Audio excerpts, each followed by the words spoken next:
Greetings, everyone, to our second session today and our third day of the Ashford University Research Symposium. I'm Dr. Tim Rice, and I'm the Doctor of Psychology Program Chair and lead faculty member. Really excited to introduce our speaker for the second session today, Dr. Sharon Jarman. She's going to be talking about her dissertation, and the title being Encouraging Older Adults' Use of Technology for Healthcare Information, Social Contact, and Independent Living. Dr. Jarman has done a lot in her adult life and her career and is very educated, and I hope you all enjoy her presentation. Just before we get started, though, just to let you know, if you have questions that you'd like to ask Dr. Jarman, please put them in the chat, and then I will be the moderator at the end, and we will ask those questions to Dr. Jarman. So Dr. Jarman, take it away. Thank you, Dr. Rice, and thank you for everyone attending. My topic, as he mentioned, is encouraging older adults' use of technology for health information, social contact, and independent living. And I am Dr. Sharon. Thank you. Next slide, please.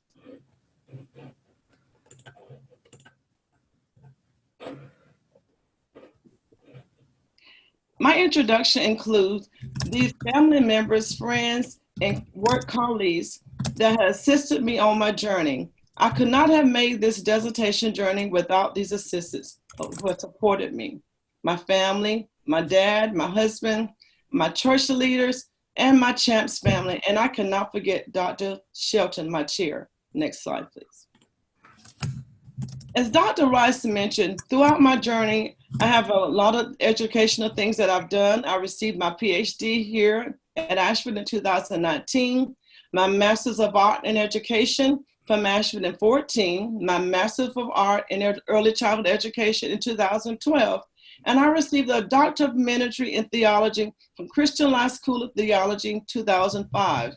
And I have different community involvement include I work with the CHAMPS. I've been with the CHAMPS program for over 6 years, Council on Aging for over 25 years, summer camp director, international and national missionary for over 30 years. And I'm a member of the Anointed Ones Ministries International for over 36 years. Next slide, please. The agenda for this research, the background of the study, general and specific problems, research questions, methodology, and research design, findings, limitations, theoretical, practical, and future implications, recommendations for the study, recommendations for future research, and practical recommendations, and closing summary, Q&A, and contact information. The background, the aging generation of adults experience more difficulties using technology for healthcare information, social contact, and independent living. Why? The lack of education in the technology uses, resistance to change, differences in belief and values regarding social contact, failure to remain current in skills in integration and adapting to systems for processing information. The general problem is that the aged adults feel insecure in using technology effectively, resulting to a digital divide and interruption of life enrichment. The specific problems consist of non-existent and outdated training to use technology, fear and anxiety about technology implication because of new innovations, and negative attitudes towards the use of technology. The purpose of this study, explore that the older population engages in learning technology innovations and to understand the difficulties integrating technology and to investigate strategies that would engender positive experiences in using technology for health information, social contact, and independent living. The research question, what difficulties do the older population face when integrating technology for health information, social contact, and or independent living? And what support would be most beneficial to facilitate technology integration for healthcare information, social contact, and independent living. The methodology and research design. Qualitative methodology using exploratory focus group case study design was used. Semi-structured interviews, participant observation, and focus group discussion. Sample was 3 individual interviews and focus groups of individuals over the age of 55. Recruitment consists of word of mouth, flyers, emails, and purposeful sampling. The findings, based on the interviews and focus groups, there were 5 emergent themes related to older adults' use or lack of use of technology for healthcare information, social contact, and/or independent living. These themes were focus due to the lack of technology training. Older adults with little or no training are leery of using technology. Positive experiences towards the benefits of using technology. When properly trained, older adults acknowledged that the technology was useful and even fun. The need for encouragement to use technology. Family support will benefit technology uses.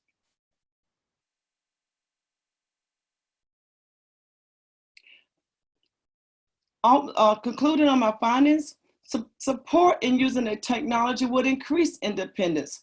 Older adults prefer the independence and would accomplish more tasks on their own if they knew how to use the technology.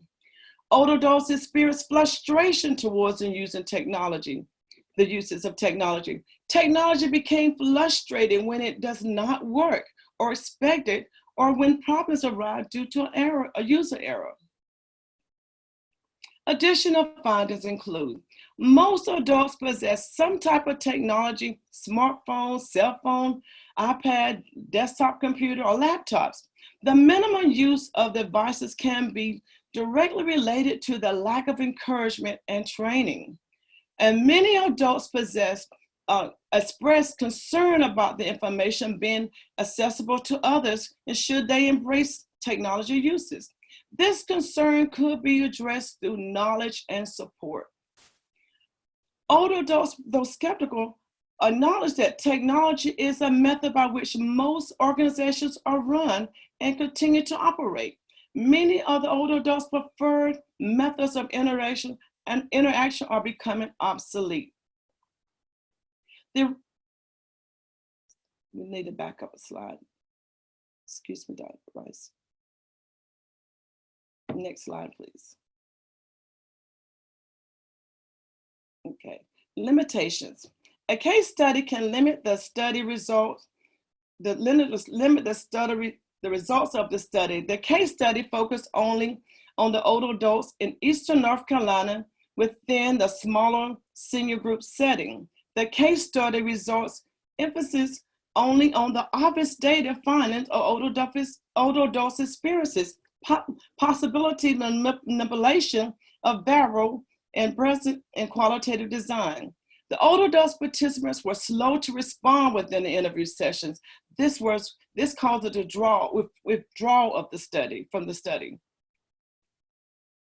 Theoretical implication.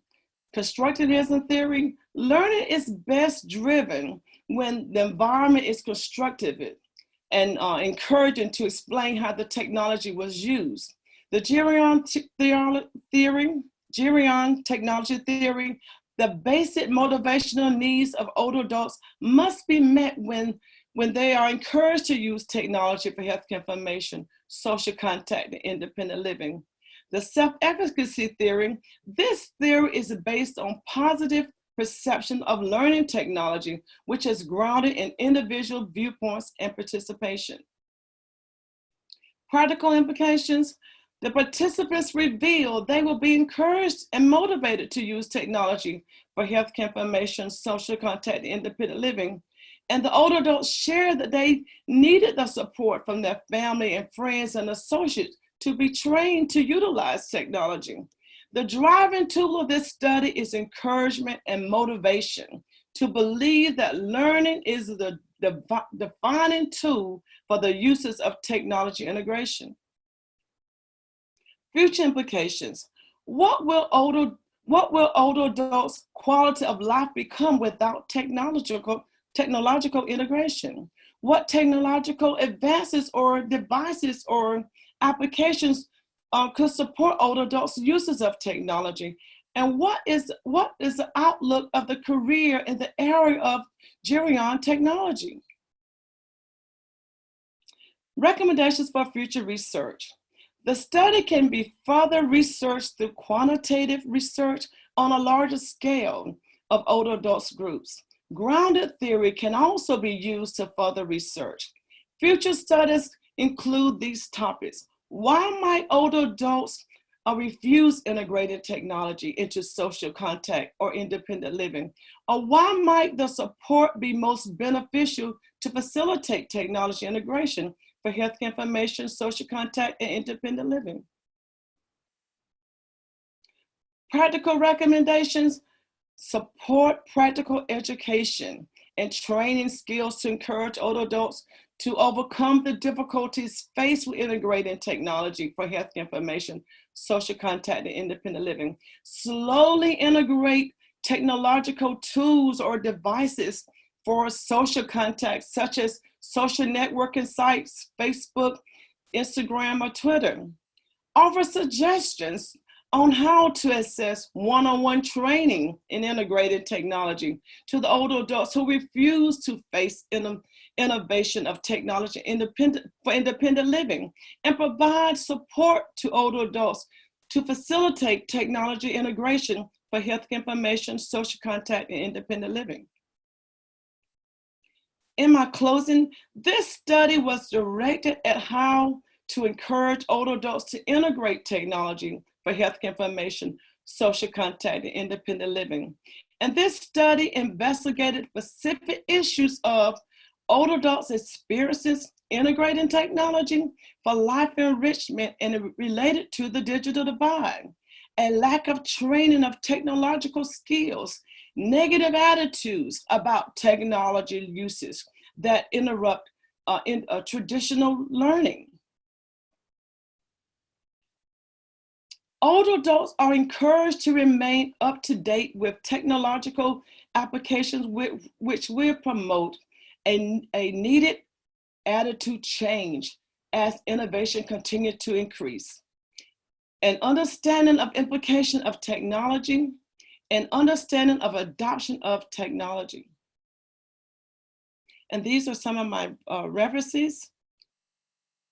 And at this time is for Q&A if anyone have any questions. Perfect. Dr. Jarman, thanks for your great presentation. We have your very first question. Thank you. This is from Dr. Gloria here. Thanks for your presentation, Sharon. I'm in the faculty of the PhD in Organizational Development and Leadership. We are also witnessing the difficulty that people around the world are having to the new quarantine measures. Change is difficult for everyone and it often takes time. Given your background in psychology, I would like to know what theories your study proposes for changing the behavior of older adults. In other words, or an example, to use modern day technology.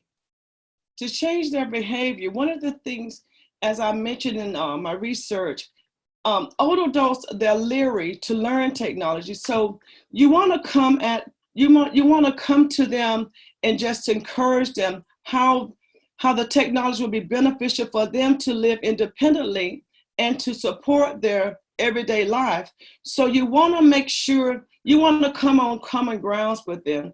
As I did this research, because if you see that my master's was in early childhood education, and I found out that the older adults and smaller children, they have the same learning capacity as the other. So you want to make sure you take time and be patient with them. You don't want to push them, because when you push them, they'll reject the learning. So you want to make sure the learning, you want to go slow with them. Take time, because if you take your time with them, just like a child, you have to be patient. That is a key. You must be patient with our older adults, and they'll see how fun technology is, and they'll see that it's so beneficial for their learning. Thank you. Next question from Shira Jones. I have a loved one who is 76 and refuses to buy a smartphone or even get an email account. Do you have any suggestions for how I can encourage her? Okay, what you can do, I will say this. My mother is 81 right now. She fought technology. She fought it for one of the things. She called it all these different kind of names, but what you want to do is you want to gradually, just like I said before, you want to gradually innovate it, to share with them.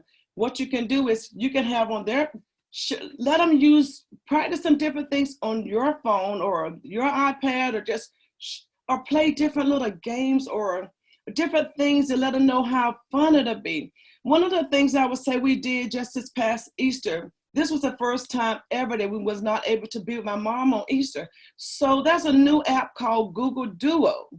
And we kept telling her about it, but she fought it. So she found out, like, even Easter, she couldn't get to see all of us. There's 7 of us and all her grandkids. So she practices this, and she thought that she saw how encouraging it was that she could use it. And you just like said, you got to gradually show them that it's fun, and there'll be a lot of changes for them to embrace it. Good suggestion. Dr. Stein had this question. The local county has sent each nursing home some iPads for the residents to use to contact their families who are not allowed in to see them. How do your findings inform how to help the residents use the iPads? Okay, with that being said, there's a new app also that what they do is there's a lot of different apps for senior citizens. I would call them senior citizens, older adults, and it's called GrandPad. GrandPad is a great one, and the letters are larger, the fonts are larger. These are some things that we could support our older or senior adults, and because one of the things about it, even I know with my mom, she said that the letters are too small, the font is small, so we can integrate the GrandPads or the larger, or even if you get like an iPad, you can enlarge the font, and so that'll be more of a way to innovate them to learn to embrace the technology and to use it in the senior homes and to support them. Wonderful. A couple more questions here. How can we raise awareness in the community that there's still a need for a step-by-step instruction in print and online for older people and anyone with this learning style? We can raise awareness by going to our county meetings, or if you have any influence in even with the government, actually we start with our county offices and let them know the necessity for our older adults. But one of the things about, you don't want them to be in that digital divide, to be left behind. So you want to make sure if we can get our county officials on board and in the different centers, because like right now, I've been working with the Council on Aging for the past 25 years. And right now we do have iPads for all the ones that deliver the Meals on Wheels, and even in the centers, we have the iPads for them to use there. So if you can start at the local centers and push this really across America and abroad, let them know that we don't want our seniors to be left behind. And if children can assist their parents and say, Mom, Dad, I don't want you to be left behind. I want you to learn this. That's what we had to do to my mom. We had to push her. But right now, even the point, she has to learn even more things on technology because we're not able to visit her. So if you put them in that area, say, hey, you got to learn this. We want to see you. You can let them know that they can look up their medical information. They can go to the doctor. Everything they can do is online. And the things, it's private. That one of the key, even in my finance, a lot of the seniors said, I don't want my information out there. They're going to steal it. And I had to let them know that things is secure. So if you want to we have to encourage them step by step, and they will learn these things. And that question was from Susan Burgett. Okay, thank you, Susan. I want to make sure that I didn't mess that last name up, Susan. She also asked this question later on. I'll get to Dr. Lozano's question here in a moment. And it's this. And we have a lot of good questions. We might not be able to get to all of them. What did you say is the name of Google? That helps people learn? It's Duo, right? Google Duo, yes. Duo? Google Duo. And actually with the Google Duo, it's great. You can add as many people on the group. You can do the group calls. And that's what we did for my mom for Easter. All of us, she was able to see all of us for Easter. Great. And then Dr. Lozano has this question. She says she's a faculty member in the College of Arts and Sciences, has a PhD in gerontology. Her question: do you believe the issues of reluctance to learn new technology will change as baby boomers move into their 70s and 80s? She states research reveals boomers are open to technology usage. I think she's asking a question of you if it does reveal that. And did your research divide age groups, young and old, old, and oldest old, to specifically identify generational differences? And a quick answer on this so we can try to get to the Okay, last. go ahead. Okay, the quick answer on that, my research was age 55 and older. Some of the people, the participants, I had one lady, she was 100 years old, and she said, we need to learn technology. So, but the key is, you want to embrace it. You want to make sure we can go on. If I'm gonna give you my contact information, you can say, put that on the next slide, Dr. Rice, so they can contact me. I'll be more than happy to explain more of the different things for them. So because this is, I think she mentioned about baby boomer. I did this study because I realized, hey, I'm a baby boomer, and I know baby boomers. I came back to school after being 30 years been out of school, and I said, we need the technology. And so baby boomers, we're gonna need it. And so, and I work, hey, I'm a baby boomer. So thank you all. One other question, and we're gonna move on. Okay. And Dr. Lozano said thanks, and the information contact slide is on the screen for everyone. But real quick on the last question here, and this is from Linda Loftus. In your research, did you encounter people with hearing loss and the support that is being offered to them in various virtual meetings with closed captioning or interpreting? Yes, I'm glad you mentioned that. I did have a couple individuals. They did have hearing aids, hearing loss. But what I did with them, I took my time and went slow, and just making sure I repeated things to them, But there are different tools for the different ones that have hearing loss. Because one of the ladies that told me she goes to the council. It's like for deaf. She was actually deaf. So this was how she learned technology. This is how she learned to do her everyday life, because she had a total speech impairment. She was deaf, and she has an iPad, and this was her tool for learning. That's how she got by every day, even in her home. Thank you very much. You're welcome. Okay, apparently, I don't know if everyone can see the contact information slide, but it is on my screen. But what I'm going to do is I will copy it. It looks like, yes, thank you, Paul, for sending that. Thank you, everybody. You can see it in the chat. For those that cannot see the information, there was one person that couldn't. You can check the chat.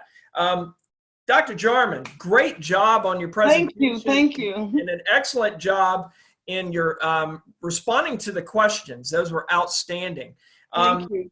Yeah, and as you can see, please reach out to Dr. Jarman. There's a lot. She has obviously an expertise in this area, and she'd be more than happy to answer your questions. I would assume, Dr. Jarman, you would. Yes, thank you. I will. Thank you. And thank you, everyone, for attending. Thank you. Wonderful. And for everyone, please, we have another session coming up here, and we are looking forward to maybe seeing you in the next one. Thanks so much for taking your time out of your day. Have a good one. Thank you, everyone.